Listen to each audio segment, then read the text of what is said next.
Saya ucapkan selamat datang kepada Bapak narasumber,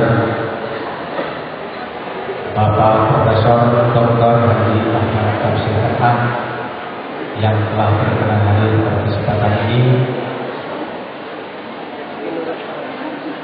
Yang sebetulnya beliau telah hadir 1 jam sebelum acara ini dimulai.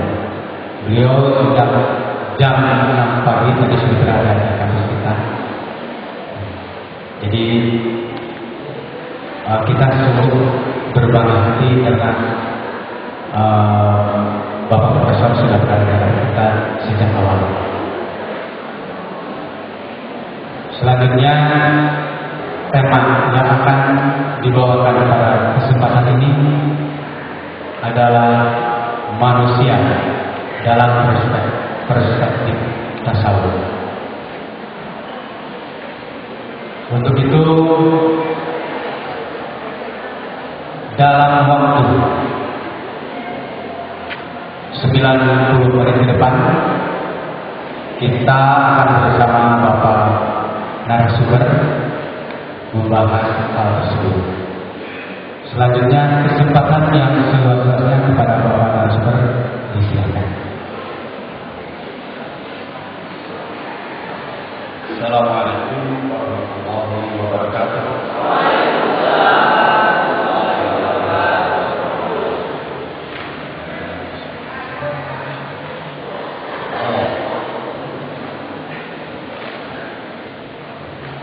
Bagi yang belum mengenal, nama saya Ahmad Tafsir. Pensiunan Guru Besar UIN Bandung. Sudah hampir 2 tahun pensiun pada umur 70. Ibu saya sekarang ini 72. Kelahiran Bengkulu, tapi besar di Jogja. Kata orang, saya ahli pendidikan. Tapi saya juga agak banyak tahu mengenai tasawuf mereka. Bahkan saya salah seorang guru tarekat juga, bagian tarekat. Sekalipun perjalanan hidup saya dalam tarekat ini jadi banyak kebun ketimbang majunya.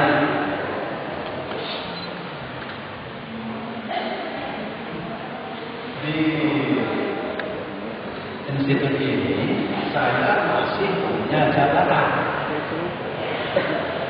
yaitu ketua jurusan PAI. Sudah lama, tetapi saya tidak pernah bekerja. Meja saya nggak tahu saja, meja kerja saya. Nasihat saya juga tidak. Kenapa?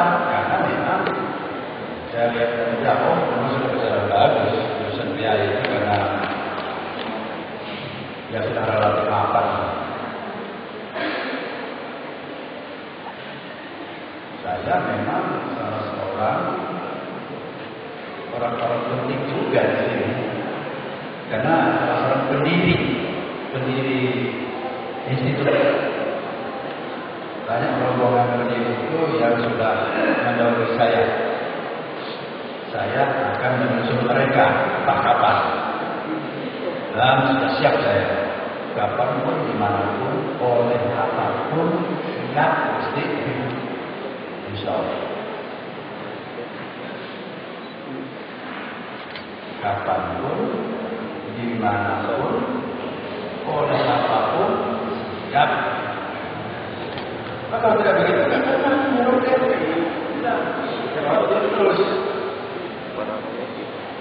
Memang saya tidak besar mengenal Jelastroyo, ada bagus muda, juga mahasiswa baru. Saya diundang di sini supaya warga tetap tahu bahwa saya bagian dari institut ini. Dan memang ya, saya masih bertanggung jawab pada perkembangan yang dari sini. Nah, itu sekedar perkenalan. Yang akan kita bicarakan hari ini sebetulnya masalah berat, masalah besar seperti ini, komersial manusia. Itu ada orang manifestasi orang Jepang, Yizutsu namanya, bukan Isuzu, Yizutsu, yang menulis disertasi di konsep of man before art. Bagaimana konsep manusia atau pandangan Al-Quran tentang manusia. Anda kan sudah tahu manusia itu siapa sih? Ya itu ya kita ini. Itu jawaban orang awam. Sebab tatkala Imam Ja'far naik haji, Ja'far As-Shadiq, salah seorang imam dari Syiah, diiringi oleh banyak muridnya menonton orang sedang tawaf. Salah seorang murid mengatakan, "Imam, banyak benar ini calon haji tahun ini." Kata Imam Ja'far, "Coba tutup matamu, lalu dijampe, dilihat dengan keadaan basilah, mata batin." Itu sebentar aja keringetan dia. Tutup lagi, Imam. Jampe, pakai mata biasa. Lalu ditanya, "Sebenarnya ada apa?"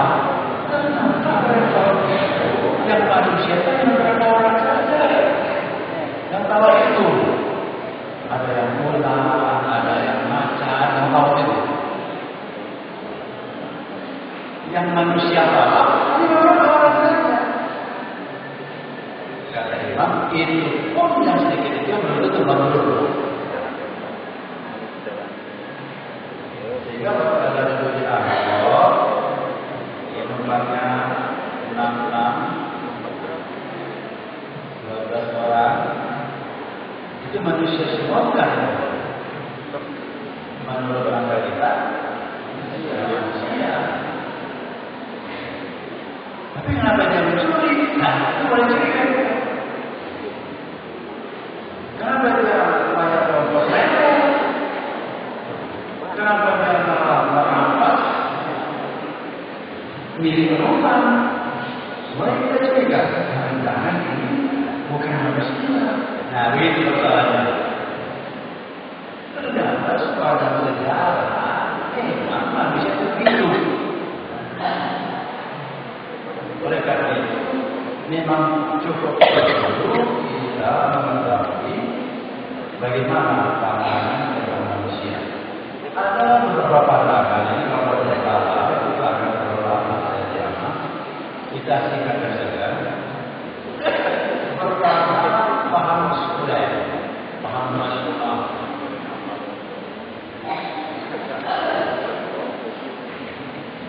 Nah, orang sekuler ini sebetulnya mengandalkan kehidupannya pada rasionalisme, rasional. Rasionalisme itu ialah pandangan filsafat yang mengatakan kebenaran dicari dan diukur dengan akal. Rasionalisme itu kebenaran itu diperoleh, dicari dengan akal, diukur juga dengan akal. Itulah rasionalisme. Jadi kalau tidak masuk akal, maka mereka tidak mau menerimanya sebagai suatu kebenaran. Seperti dakwah Yesus Mansur, semakin banyak orang sedekah akan semakin banyak rezeki yang datang. Sekarang nggak berlaku pada mereka. Yang masuk akal dia adalah bersedekah. Karena bersedekah itu kan mengurangi jumlah milik kan. Itu contohnya. Tapi kalau rasionalisme ini akhirnya juga dikritik oleh orang nasionalis juga akhirnya. Tidak akan bisa. Nah, dalam bentuk budaya dia muncul dalam bentuk budaya sekuler. barat itu sekuler. Yang inti dalam hal itu sebetulnya beragama perlu, kalau memang agama perlu, kalau nggak apa-apa. Gitu. Sebab kebenaran agama itu tidak dapat dijangkau dengan akal. Tadi kan. Oleh karena itulah yang seperti itu, agama harus dipisahkan dari kehidupan manusia. Kenapa seperti itu? Seluruh itu artinya dunia. Jadi masalah dunia urusan negara, masalah agama di gereja. Maka di negara saya tidak ada mata pelajaran agama di sekolah. Kalau mau belajar agama, silakan kembali ke masjid, kembali ke pesantren, bukan di sekolah. Nah, dalam hal ini negara kita bukan negara sekuler, karena ada program agama, ada yang mengurus haji, mengurus negara tertentu, ada yang mengurus pendidikan agama. Jadi Indonesia dilihat dari sini bukan negara sekuler, tapi bukan negara Islam. Negara Islam itu harus ada berdasarkan negara berdasarkan Quran dan hadis. Tidak juga. Jadi negara kita itu tidak punya nama. Negara agama bukan, negara sekuler bukan. Di zaman Pak Harto dulu yang disebut ini berkepanjangan, akhirnya diputuskan oleh Pak Harto negara kita ini negara Pancasila. Maka kata Pancasila itu tidak ada dalam kehidupan negara. Dalam negara kita ada dua, negara sekuler dan negara agama. Sehingga negara kita ini negara yang tidak punya nama. Negara sekuler tapi mengurusi agama. Kenapa? Karena itulah perintah Pancasila. Itu jawaban ucapannya begitu. Nah sekarang kita lihat, kalau pandangan sekuler tentang manusia itu gimana? Manusia yang baik itu, manusia yang bagaimana? Manusia yang hidup berdasarkan akalnya. Itu manusia yang baik. Yang kedua adalah pandangan orang ateis. Yang tidak berarti bukan saja tidak beragama, tidak percaya ada Tuhan dan menganggap salah orang percaya kepada Tuhan itu. Sekalipun ini dasar-dasar logika yang tidak kuat, tapi memang merupakan negara yang besar, yaitu Rusia dulu. Hancur Rusia. RRC negara komunis tetapi tidak ada agama. Yang masih kuat itu tinggal Korea Utara, negara kecil. Ya, memang negara ateis. Kalau orang ateis itu sekuler juga. Sebenarnya ateis itu dasarnya rasionalisme juga. Cuma dia secara tegas mengatakan tidak ada Tuhan dan tidak perlu mempercayai Tuhan itu. Kalau orang sekuler yang rasionalis yang pertama tadi tidak mempercayai kata saja. Cuma itu dia bisa menjawabkan secara rasional. Maka di negara sekuler itu beberapa sekolah swasta juga masih mengajarkan agama. Tapi kalau di negara komunis memang tidak boleh menyebut Tuhan itu tidak boleh. Jadi manusia yang baik itu manusia yang tidak bertuhan kita kalau pandangan komunis. Mungkin ada saudara yang mengatakan itu konyol lah, itu manusia tidak bertuhan. Itu kan karena Anda. Mereka menulis buku juga. Justru mereka mengejek orang yang percaya kepada Tuhan. Jadi dulu di Solo itu Gerwani, mungkin banyak yang tidak tahu Gerwani itu kelompok wanita PKI dulu, kelompok wanitanya itu bikin TK, meniru nama TK yang sering dipakai oleh manusia, TK Melati. Bahkan orang terjebak sampai itu punya nama dia. Itu anak mudah sekali diajari Tuhan tidak ada itu. Anak-anak coba tutup mata, mintalah kepada Tuhan itu permen. Tutup mata, Tuhan berilah kami permen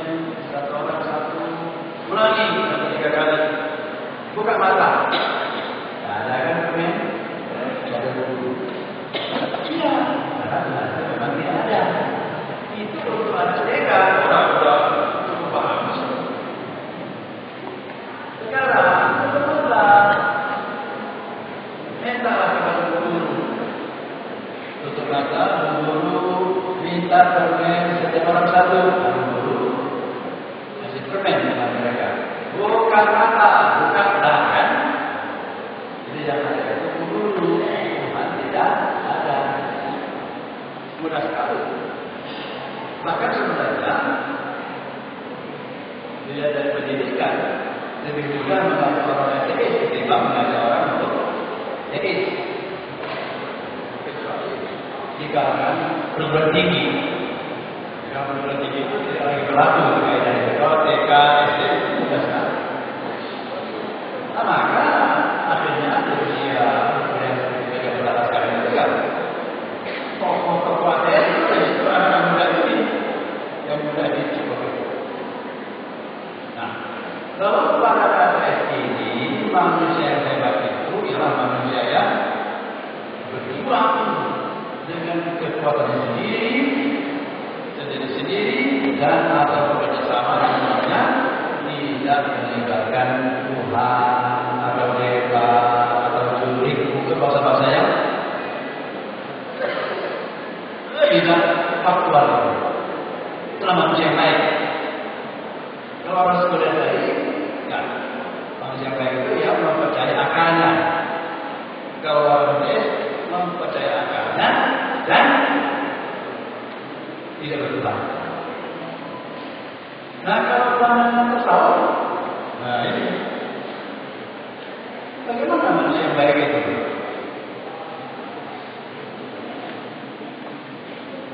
Ini tidak mudah kita ini. Jadi kalau anda membaca banyak buku yang menerangkan ini, tidak terhitunglah. Baik yang masih dalam bahasa Arab maupun yang sudah dalam bahasa Indonesia. Ya. Nah, kalau tarekat itu tasawuf sebetulnya. Tarekat itu mazhab dalam tasawuf. Untuk lengkapnya begini. Kalau mazhab dalam akidah, dalam keyakinan disebut firqah. Sebutannya firqah. Ada firqah. Firqah artinya mazhab, tapi di dalam akidah. Kalau di dalam fikih, mazhab itu disebut mazhab. Mazhab Hambali, Syafi'i, Maliki, Hanafi, siapa lagi? Ja'fari, siapa lagi? Daud Al-Zahiri. Ini mazhab itu maaf sebenarnya. Yang empat itu yang Anda ketahui, yang suka diajarkan di aliyah itu. Ini mazhab satu. Nah, yang empat itu ditambah dengan mazhab fikih Syiah disebut mazhab Ja'fari. Begitu ke Ja'far As-Sadiq. Yang tadi itu yang nomor tadi. Lalu yang keenam mazhab Daud Al-Zahiri, mazhab Zahiriyah. Ya, kawan-kawan kalau urusan agama pasti nanti mazhab Zahiriyah. Tapi yang tadi ini belum tentu. Mazhab Zahiriyah itu contohnya begini. Kalau kamu jatuh, berapa jarum atau ton, wajib nggak zakat? Menurut mazhab Zahiri tidak wajib, sebab tidak ada dalil yang menjelaskan zakat yang itu dizakatin. Kalau ada punya kerbau 1000 ekor, wajib zakat nggak? Tidak, tapi yang ada zakat cuma kota, ya kambing. Menurut Zahirnya ayat. Cuma mazhab ini juga sudah boleh berkembang. NU itu kalau saya tidak salah baru kongres di Purwokerto lama ini, sudah 30 tahun yang lalu, baru mewajibkan petani jagung itu mengeluarkan zakat. Belum kan? Itu dari itu awalnya. Biasa mazhab itu berkembang. Nah, Mazhab dalam akidah disebut firqah. Mazhab dalam fikih disebut mazhab. Mazhab di dalam tasawuf tarifah. Kalau dibilang firqah itu mungkin ada 5 atau 6, dibilang fikih ada 6, dibilang tasawuf ini menurut penelitian orang Jerman, ahli Maris Kimo, disebut Modern Islam, mazhab tarekat itu yang besar itu ada 240. Kalau ditambah yang kecil-kecil, berarti bisa dikumpulkan. Tarekat Qadiriyah, tarekat Naksabandiyah, mazhab yang ada di sini ada di Naksabandiyah, tarekat kecil. Tidak masuk rombongan 240. Ya, Syadziliyah, Muhammadiyah itu yang masuk.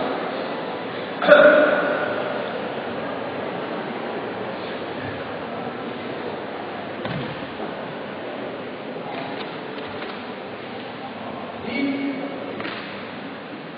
pandangan tasawuf tentang manusia itu apa? Untuk mudahnya begini.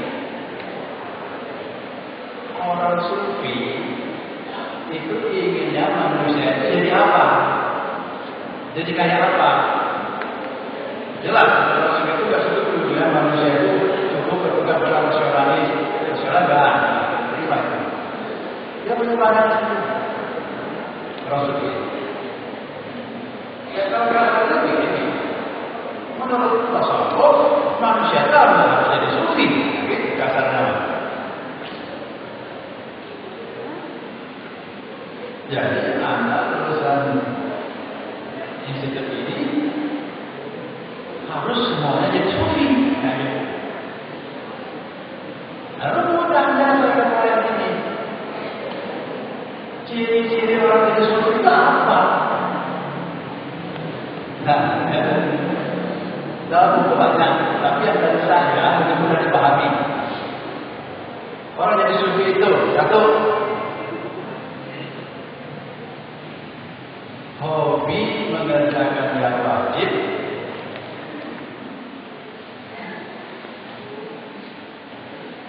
senang mengerjakan yang sunnah.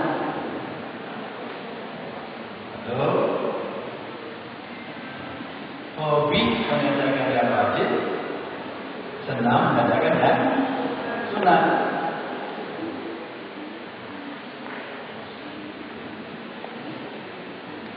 Dua, meninggalkan yang haram, menjauhi yang haram, meninggalkan yang syubhat. Ini di buku belum ada ya. Ini kesimpulan saya, ya benar. Yang haram dijauhi, bukan didekati, bukan tidak haram, bukan. Dijauhi, bedanya enggak. Yang haram dijauhi, yang syubhat tinggalkan. Jadi boleh didekati, syubhat itu syubhat enggak dikerjakan. Sudah biasa. Nanti jadi sufi. Kalau semuanya sudah begitu, jadi sufi semua. Nanti kegiatan sehari-harinya tidak juga persis sama. Ya. Ada orang senang sekali membantu orang dengan pemikiran. Bagus. Ada orang senang sekali membantu orang lain dengan berupa wujud materi. Ada orang senang menolong orang lain dengan wujud tenaga. Oke, coba kita akan menolong sedikit ya. Ini kan kerja,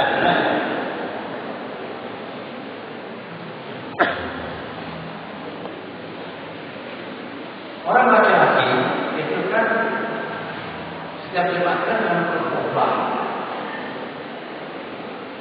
Kalau berkhutbah itu selalu disebut mana kita meningkatkan ketakwaan kita kepada Allah. Sebetulnya isi khutbah itu semuanya itu mengarah ke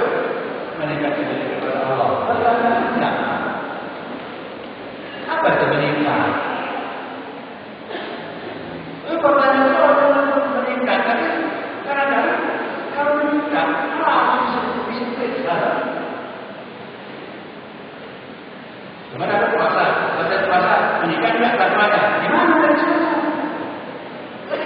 Harus meningkat, besar. Bagaimana? Apakah yang perlu diangkat dan kualitatif? Gimana caranya? Memang saja harus berpuasa dengan meningkat, Pak. Nah, lalu supaya kamu lebih meningkat takwanya. Tapi kalau mau dibuatin saya bilang, di mana meningkatnya? Nah, untuk menjawab ini mengaitkan. Kalau kita sudah puasa, Anda ingin tahu tingkatan puasa Anda? Nah, ini orang tahu yang bikin teorinya. Di situ hebat orang pesawat itu. Bukan terus ini. Tingkat puasa pertama itu menahan nafsu seksual dan perut.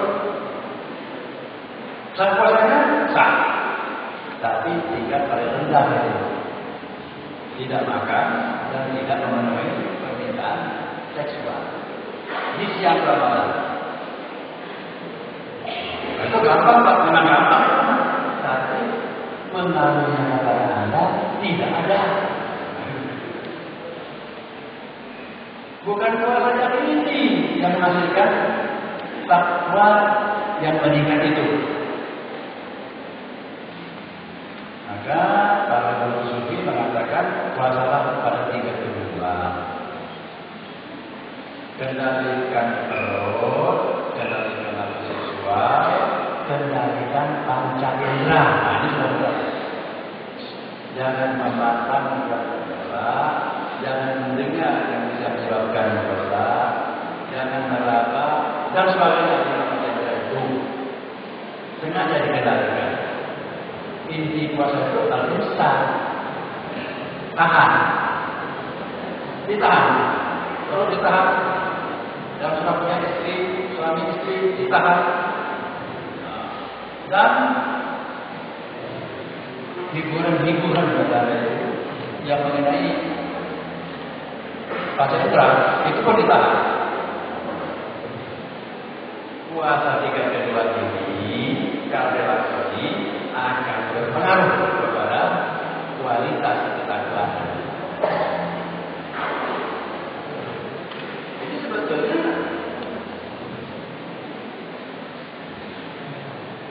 kita bisa memeriksa kualitas itu sampai ke mana. Nah, kalau puasa 3 tertinggi apa? Menahan makan, menahan seksual, mengendalikan indera dan mengendalikan hayal, mengendalikan anak-anak. Ada mau puasa 3 ini? Susah. Misalnya dari lebaran, saya ini pejabat, saya lulus yang mana? Kalau saya ada motivasi korupsi kecil-kecilan, ini perlu itu lebaran, batal puasa. Mereka anak-anak kan? Lalu ada angkot di depannya cewek. Kalau berdua saja, nah itulah hayal bicara, batal lah puasa. Inilah puasa 3 tertinggi, kata Al-Ghazali. Pengendalian hayal itu memang lawan yang paling berat untuk dikalahkan. Sholat khusyuk itu cuma sekhusyuk mungkin, itu musuhnya hayal. Kenapa? Karena hayal ini tidak pakai niat. Langsung aja dia jadi niat itu. Jadi disini aja. Tapi kalau orang bisa mendengarkan hayalkan, berarti tingkat pengendalian dirinya sudah tinggi. Oke, saya kasih contoh satu lagi. Tapi nanti terusin ya. Kalau ingin meneliti diri, yang diserang lainlah meneliti diri, saya ini berada pada makam mana, kualitas saya ini seperti apa, kita lihat soal memaafkan. Soal memaafkan ini soal besar sebetulnya. Silaturahim itu intinya saling memaafkan. Jadi suatu ketika para sahabat dan Rasulullah sholat zuhur. Selesai zuhur, Rasul mengatakan jangan kalian pergi dulu. Akan datang di hadapan kalian seorang calon penghuni surga. Ya betul. Itu betul orang datang tahu. Makanya musuh. Salam, lalu dia zuhur, lalu selesai dia pamit pulang. Salah seorang sahabat, kami mau nanya, kalau ada kesian, boleh nggak saya ikut? Ikutlah seorang sahabat ke rumahnya menginap 3 hari 3 malam di sana. Apa keinginan itu? Dia ingin melihat apa amal orang itu. Sehingga Rasul mengatakan inilah calon ahli surga. Sedangkan kata Nabi yang orang hebat itu belum ada jadi amal. Kamu calon belum orang itu. Perhatikan dia salat tahajud itu biasa saja. Tapi harus istiqomah. Akhirnya setelah 3 malam dia pamit. Situ masih nanya, sebetulnya ada apa sih kamu ikutin saya? Karena kamu mau datang ke masjid itu, karena Rasul mengatakan ini akan datang seorang ahli surga. Ya kamu ini, maka saya ini mewakili para sahabat untuk melihat amalmu kayak apa sih sebetulnya? Jawabnya, ya seperti yang kamu lihat, begitulah saya. Soal saya, ya jauh lebih baik soalnya kalian yang para sahabat. Nah, istimewa saya. Kata orang ini, saya tidak akan pulang kalau nggak berhasil. Nggak mungkin dia biasa ngomong. Coba ingat apa sebenarnya keanehan amal Anda? Apa kata dia? Saya ini kalau ada orang bersalah kepada saya maafkan tanpa dia minta maaf. Dan saya doakan supaya kesalahannya diampuni oleh Allah. Nah, itu nggak mudah itu. Oke, terima kasih kurang lagi ya. Pada saat dulu, apa sebetulnya amalnya? Memang aneh ya amalnya. Melakukan dia itu kalau orang bersalah langsung kata minta maaf, dia maafin dan didoakan supaya diampuni dosanya. Di mana? Itu berat itu makanya. Jadi kalau mau jadi sufi, begini caranya ya. Soal memaafin ada 5 tingkat ternyata. Ada 5 tingkat. Pertama, orang datang minta maaf tidak dimaafkan. Masih panas ya. Suka 2-3 hari lagi mah. Datang minta maaf tidak di. Tingkat kedua, orang bersalah minta maaf dimaafkan secara lahiriah saja. Ya, tapi hatinya masih bongkol. Tingkat kedua itu. Tingkat ketiga, orang bersalah minta maaf dimaafkan lahir dan batin. Tingkat keempat, tidak datang minta maaf dimaafkan. Itu dia datang, maafnya saya salah udah dari kemarin, saya maafin. Nah itu udah bagus tuh. Tapi belum menjadi jaminan calon.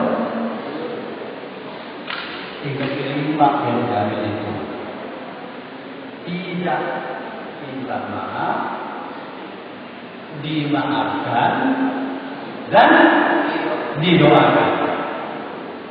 Ini diiringi. Ada apa Pak? Coba dulu. Kenapa? Karena kita harus melawan ini. Saya seorang profesor, asisten saya bersalah, sudah minta maaf. Tidak. Iya, minta maaf. Saya ini pun gurunya. Masa bertua minta maaf pada menantu yang benar aja. Akan itu kan. Harga diri loh. Menantu harus tahu diri lah. Secara psikologis, imam yang kelima ini mulai dari yang keempat sebetulnya, yaitu imam besar. Tapi itu menjadi mungkin menjadikan jika memang sudah melalui tahap-tahap latihan dari Allah. Sholatnya sudah benar, puasanya sudah benar, sedekahnya sudah benar dan sebagainya. Saya kasih rumus satu lagi. Kalau meningkatkan diri, Anda sudah meningkat ilmunya. Sebentar lagi Anda alumni sudah meningkat. Dulu mungkin HMD, sekarang S, AG, SE, kan meningkat itu. Tapi lebih baik kita melakukan peningkatan kualitas amal. Bahkan peningkatan kualitas amal itu lebih penting ketimbang peningkatan gelar. Itu saya rasakan. Kalau dilakukan akademik itu jauh lebih habis. Tapi yang terasa saya manfaatnya besar itu peningkatan amal, bukan peningkatan gelar. Pertama, secara umum, orang melakukan ibadah itu karena terpaksa. Inilah ibadahnya para hamba. Takut neraka, takut dimarahi majikan, takut dipecat kalau dia ibadah. Ini satu. Yang kedua, dia beribadah itu karena mengharapkan ganjaran. Orang ini memilih ganjaran yang besar itu didahulukan. Sebagai contoh, di jalan raya ada nggak Anda menemukan kotak amal untuk bikin perpustakaan? Nggak ada kan? Yang ada itu hanya untuk bangunan masjid. Sekarang ada ubah. Minta pasang kotak amal dijaga di pinggir jalan untuk madrasah. Kira-kira bakal ada yang ngisi enggak? Ada, tapi sangat sedikit. Tapi kalau masjid rata-rata itu sukses, bisa miliaran dan dapatnya. Ya. Jadi itu maksud selesai masjid nggak pakai terima kasih. Pokoknya nggak ada lagi kotak. Kenapa? Karena memang katanya hari itu yang ikut bangun masjid itu akan diberikan satu istana bagian surga. Nah, dan itu yang memancing dia. Tidak ada hadis yang menerangkan kalau bikin perpustakaan akan bikinkan gedung, tidak ada. Jadi dia tajam sekali. Termasuk jenis ini ialah orang yang berulang-ulang menyelesaikan haji. Termasuk jenis ini nih. Dia merasa kalau menyelesaikan haji sering itu, wah itu akan banyak dapat pahalanya. Dia tidak ingat yang 35 atau 40 juta itu sebetulnya lebih besar pahala juga karena sedekahkan dia disuakan. Tidak tahu. Saya tidak begitu senang orang yang terlalu banyak mengerjakan haji. Saya berapa kali mengerjakan haji, dua-duanya gratis, mimpin kota. Tapi kalau berbeda itu, kalau haji pertama, ya saya juga bisa, sebenarnya biayanya ada. Tapi kebetulan ada petugas memimpin motor 2 kali, jadi saya satu yang saya minta, yang kedua itu mengganti orang lain. Dan saya sudah niat tidak akan haji ketiga, kecuali kalau tugas lagi.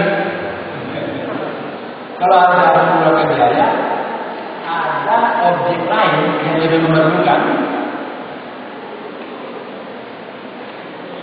Satu karena takut, kedua karena kegagalan, berbalah ketiga, tingkat ketiga karena merasa wajar, karena lebih tinggi.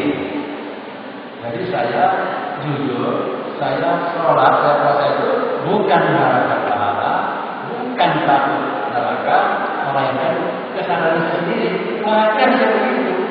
Saya hamba Allah, itu dari Allah, wajar saya mengikuti aturan Allah. Wajar. Tidak pakai lagi hitung-hitungan. Itu kalau mengatakan diri.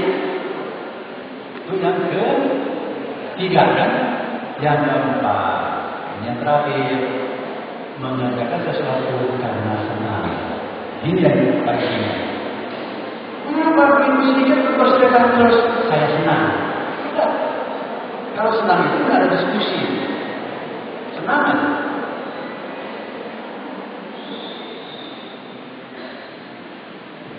Kenapa kami senang kepada cewek itu? Ya senang aja. Itu kan jerawatnya gede-gede. Jerawat itu justru saya senang. Maka kalau kita cinta, susah sekali melepasnya. Tidak bisa selesai dengan diskusi. Ada prinsip lain untuk memisahkannya kalau memang tidak setuju. Baik, yang saya berikan 3 contoh itu apa? Jika Anda memang ingin meningkatkan kualitas, itu caranya. Tapi saya ukur itu. Tetap kalau Anda ukur, Anda akan punya senyum. Kalau begitu saya ini masih pada 3.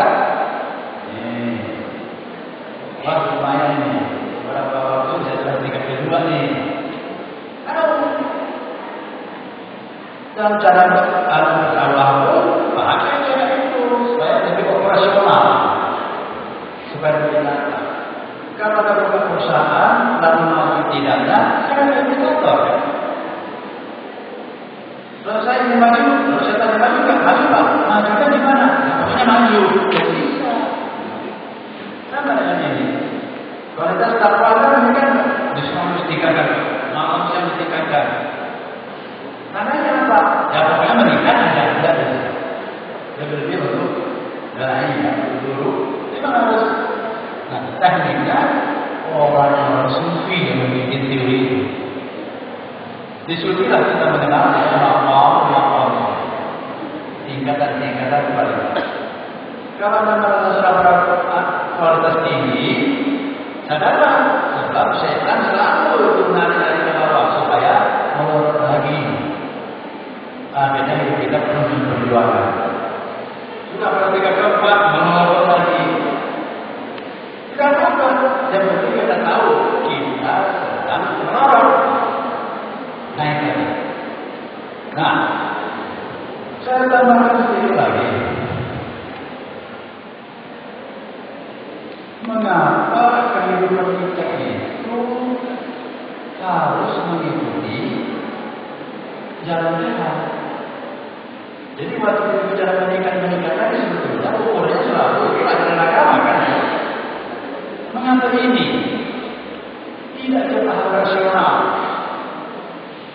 tidak kepada paham saintifik ilmiah, tidak memakai indikator perusahaan misalnya atau jabatan pemakan atau gelar. Kalau bukan itu,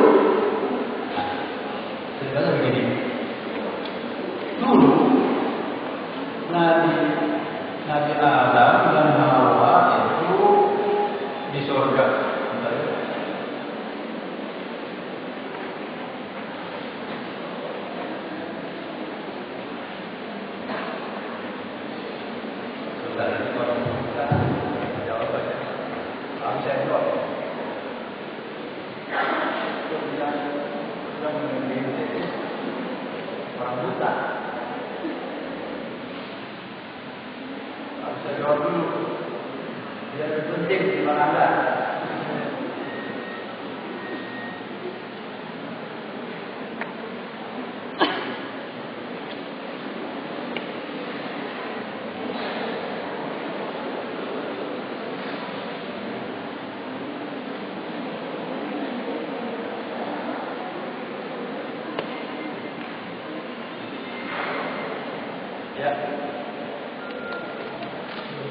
Adam dan Hawa dipanggil Tuhan. Kamu berdua harus pindah tempat kan gitu kan? Ke dunia namanya itu. Mungkin agak Hawa baru sekali itu belajar kata dunia dari kata dana. Artinya dekat. Rupanya dunia itu dekat dari surga. Dekat-dekat saja. Kalau Adam dan Hawa ini yang dekat ke surga sebagai anak manusia, bagaimana cara hidup di sana nanti? Bagaimana meningkatkan kualitas pribadi? Kalau kasar adalah di sana ada apa enggak? Ke pasar gimana? Gitulah. Melihat mereka bingung itu, Gusti Allah mengatakan begini, fahdu min hadaniha. Mereka apa yang berdua sekarang nanti akan aku beri petunjuk. Bagaimana yang Nabi inginkan nanti akan beri petunjuk. Faman tabi'ahudaya la khawfun 'alaihim wa la hum yahzanun. Berapa? Nanti kalau sampai itu akan beri petunjuk. Petunjuk apa? Petunjuk dan cara menjalani kehidupan. Kita menjalani cara menjalani kehidupan. Faman tabi'ahudaya barang siapa yang mengikuti petunjuk itu, aku jamin. Apa jaminannya? Engkau tidak akan khawatir dan tidak sedih. Anak-anak perhatikan. Kenapa Gusti Allah memilih dua cara ini? Jarang ini dibahas dalam ceramah. Jadi kalau akan mengikuti kehidupan siratal mustaqim yang muslimah, Islam, kita dijamin oleh Allah tidak akan pernah khawatir dan tidak akan pernah sedih. Lebih dari 2 tahun saya menyusun ini. Kenapa kata itu yang dipakai? Waktu seminar psikologi di Universitas Muhammadiyah Solo, saya sempat ketemu dengan guru besar psikologi UGM, Pak Ancok, Profesor Ancok. Kamu kata ini, benar. Sebab penyakit jiwa manusia yang termasuk berbahaya itu khawatir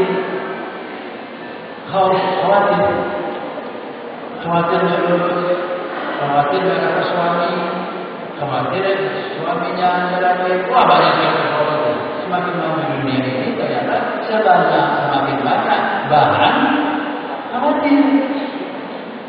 Dulu belum ada mobil, nggak ada orang khawatir anaknya taruh mobil. Dulu belum ada pesawat, nggak ada kekhawatiran datang dari pesawat.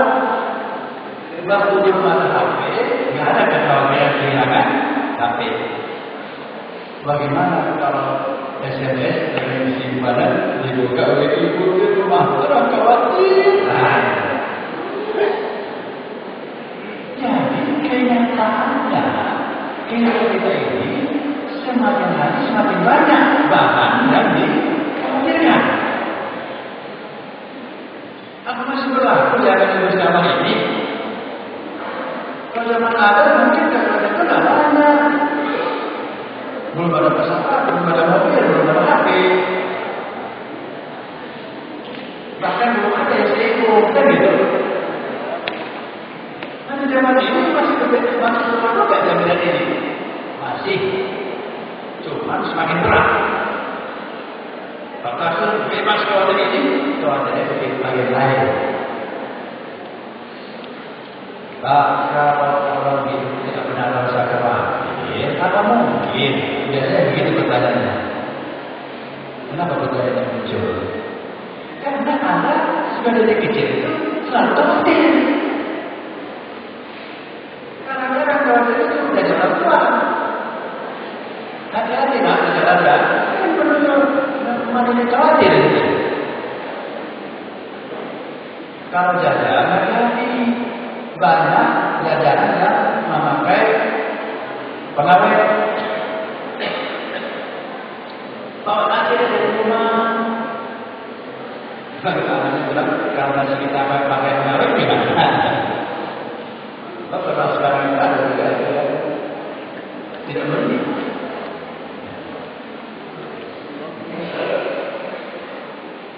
Wajib sekali. Jadi jangan awalnya masih berat sebenarnya. Cuma lebih berat sekali. Kalau boleh milih, lebih baik saya jadi muslim di zamannya Allah ketimbang zaman sekarang. Terus sekarang ini bagaimana? Untuk selingkuh itu dibantu oleh HP, makin mudah sekali. Dulu susah. Atau dapat ke rumah dia. Tapi kalau punya istri gimana? Sekarang pakai HP. Kalau saya pakai HP, pakai kode-kode. Ini dari mana? Dari akar mana? Dari akar mana? Akar. Dosen yang menjadi saya. Dia kode-kode. Sehingga kasihan orang yang hidup zaman sekarang. Susah benar menjadi manusia. Nah, inilah kita harus menyimpulkan. Kalau begitu kita harus berperang dengan kondisi ini sehebat mungkin, Pak. Betul. Bagaimana caranya? Itulah yang dirumuskan oleh para guru itu dengan zikrullah. Cuma zikrullah itu dalam sejarah berbeda dari zikrullah yang selama ini. Baiklah, bukan itu saja. Jadi menurut kesimpulan kami, justru tasawuf itu lebih penting zaman sekarang daripada zaman dulu. Zaman dulu itu terus datang. Cari ikan masih banyak, cari sayuran juga masih banyak. Alat-alat untuk ibu belum berkembang. Teori-teori licin belum muncul. Tukang hipnotis belum ada. Sekarang kita semua kita harus ada pendirian. Memang sering sekali kita mengatakan ihdinas siratal mustaqim. Ya Allah, tunjukkanlah jalan yang konsisten, yang istiqomah. Artinya jangan bergerak ke kiri, bergerak ke kanan. Istiqomah lurus, lawannya berbelok. Ya Allah, tunjukkan jalan lurus. Jangan saya ini belok-belok, capek, jangan belok-belok itu. Mahal. Bagaimana terus kita? Saya mengakui surah Fatihah itu antara lain ayat ini. Cuma kalau kita membacanya itu di negara tidak, tapi tidak dicamkan. Bismillahirrahmanirrahim. Ihdinas siratal mustaqim. Sepertinya siratal mustaqim itu ya bagian saja dari ayat itu. Padahal posisi Indonesia Mustaqim ini doa. Saya mengerti ya, akhirnya mengapa Al-Fatihah itu wajib ada di setiap rakaat. Karena ada ayat-ayat yang penting di sini. Semua ayat penting. Tapi untuk kasus orang kita ini di Siratal Mustaqim ini memang kunci. Ya. Ya Allah. Berikan kekuatan untuk berjalan di jalan lurus itu masuk ke Siratal Mustaqim itu. Bukan tunjukilah, dan tunjukkan. Yaitu Siratal Ladzina an'amta 'alaihim, bukan? Maka ini Siratal Mustaqim itu diartikan ya Allah, berikan kekuatan, bantulah kami untuk konsisten terhadap jalan lurus itu. Bantu tenaga, lahir batin, supaya kuat pada jalan lurus. Anak-anak begini, mengapa orang itu kadang-kadang senang jalan lurus? Mestinya dia bisa jalan lurus. Jalan lurus itu kan cepat nyampainya, enak. Jalan lurus itu mahal dan banyak orang yang itu.